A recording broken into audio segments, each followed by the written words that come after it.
Hi, my name is Justin Suter. Today I'll be showing you my Game Jam project, the game we made for it. So the theme was Apocalypse, or the genre was Apocalypse, and we made a game called Last Warning centered around that. Uh, right now you're looking at our Trello for that. Uh, and see we have like everything done. Besides, we never got around to finishing our buildings, but to be fair, we didn't really need these extra buildings. And then we have the e-portfolio, which I'm making a vlog for this right now. So and see, I have all this right here: sprinting stamina, collectible parts, movement and camera system, UI and timer system, settings menu, wolf enemy, all this stuff. And this is basically all the stuff we added to our game, all the game mechanics, all the basic game mechanics. And it's also linked to our GitHub and as well as our Git Kraken, where we have this full thing. So I'll show you the game now so you can kind of see it. So let's load this up. So this is the game. This is the last warning. Your goal is to go around and collect bunker parts before the timer hits 0. So you want to go around and look for buildings or structures and stuff like this.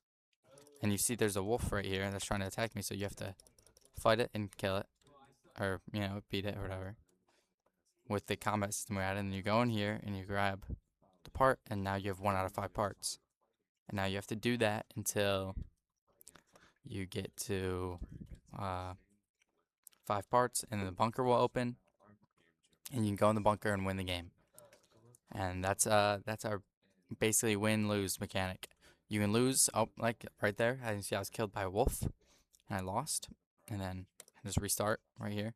There's also a settings menu where you can change your FOV, your sensitivity, and your volume.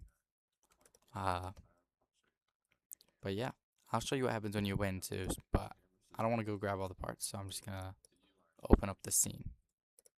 So this is what our scene looks like. I can see it's kind of dark. I mean, it's meant to be kind of a darker themed game. So let's go to my prefabs where I can drag in my bunker parts, and I'll just bring in 5 real quick. And we can launch it back up.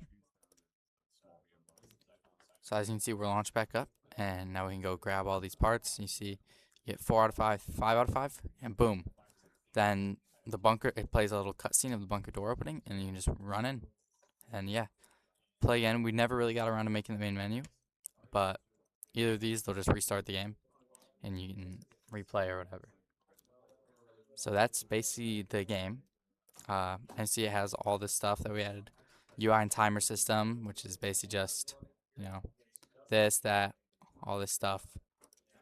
The settings menu, wolf enemy, health system, where your health goes down each time the wolf hits you. The weapon system with the bat, the bunker door, and the with the cutscene. Add a cinematic camera view when all 5 parts are collected. Terrain win game screen, you know. Oh yeah, let me show you my terrain actually. Uh, this took a little bit, but it's basically textured fully. It's really dark. I don't know how to make it not look dark when we're on here, but it's just a big terrain. But yeah, now I'll show you my full Git Kraken kind of like overview on how we did it. So first we created it, and I was working on this with my partner. Uh, so we basically just made this. So first I had this basic movement system and look system. Then I started making the bunker parts and whatnot. Added systems like UI systems, prefab, and seating. So this basically just prefab and seating stuff. UI and timer system, building our main menu and settings. So right here, this is when I merged our building branch into testing and merged his building into testing. This basically, so each of the work we did, we just merge it together, and so we would be able to work together. So he'd be able to do stuff while I'm working on stuff. We don't have to work uh, like at different times all the time. So I just merged our branches together, and then we had all the stuff that we both worked on. Uh, Testing the intracurriculars of the game, like testing the game, making sure everything was working that day. Create a settings menu, stamina bar, merge conflicts, add the wolf model and the wolf AI script and the animations for that. That took a while. Add the baseball bat in the building, and win menu, complete terrain overall. So at the start we only had like a plane, which was like a flat square on the ground, and then we had a terrain and trees. And I had to fix problems with the trees and the texture of the trees, and I just polished bug fixes, and I merged all our branches together, and then we finished. And we also have all of that on our GitHub as well.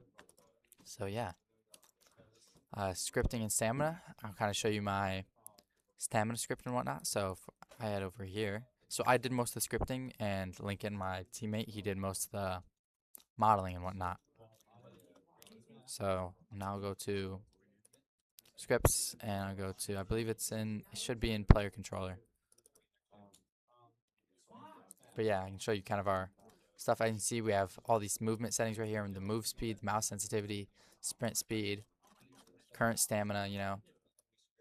And the thing is, with the stamina, we had to make it link to the UI. So if we go over here, you can obviously see that we have the stamina bar, so we had to make the stamina link to that stamina bar. And we can go to get stamina. So this is constantly just getting your current stamina, and it's returning it to current stamina, to like, which is basically setting it to this. So it constantly displays what your stamina is. And it gets max stamina, and then it returns max stamina as the variable. And use stamina. So it uses current stamina, then minus the amount, and then, you know.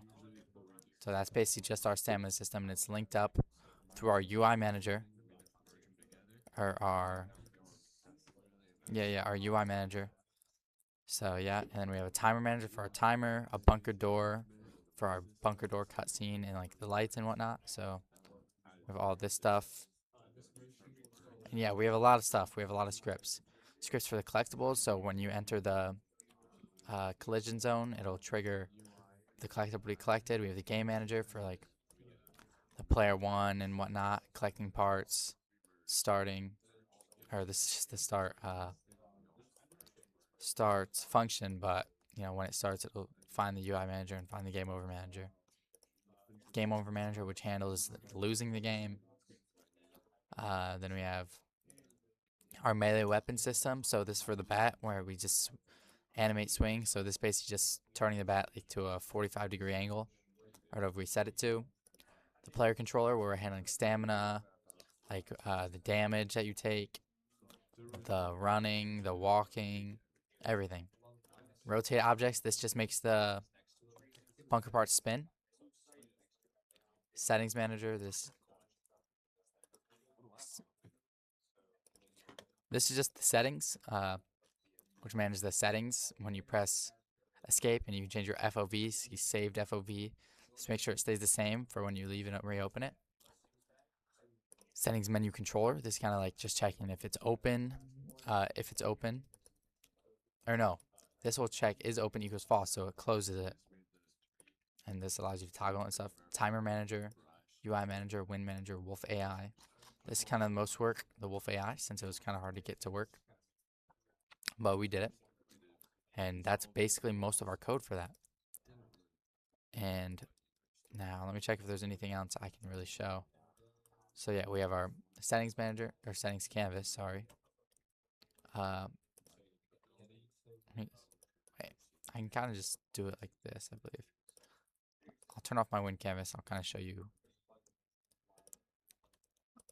They're not shown right now since they're overlaid by this, but you know, just a timer. Then the settings canvas. So when you press escape, which I already showed you, we have our player, which is he's just kind of a bean. Since we didn't feel like muttering a player model, since you're never going to see the player anyway. Let me delete these bunker parts. We also have the structures, which my teammate made. They're basically just little buildings that are kind of like supposed to be like ruins, and you find the bunker parts in them. Then there's the wolves that are around the map. Now, something really important is our prefabbing system, which basically just means we can place down these a lot easier. So we can go to game options and just place down a wolf instead of having to find the wolf model, place it down, add the animations back to it. You know, it basically just allows us to do it a lot easier. I also prefabbed our UI just in case we wanted to reuse it somewhere else. Then we have our bunker parts, ground, long building, medium building, building. We have all this stuff. Another thing was the terrain, which I talked about a little. But we also have the trees, which were kind of a pain to make, since we had to use an asset pack for that, since we didn't have time enough to make trees. But yeah, you can kind of just place down the trees if you want, like that. It kind of lags out, so because this is like very dense amount of trees, but so we kind of tried to make them sparse as possible. We still wanted the game to look foresty, you know. But yeah, that's basically our game. That was our game jam. The theme was Apocalypse. You can check it out. Check out our Unity and GitHub on our ePortfolio website. Thank you for watching this vlog. I hope you tune in for the next game jam that we do. Thank you. Have a good day.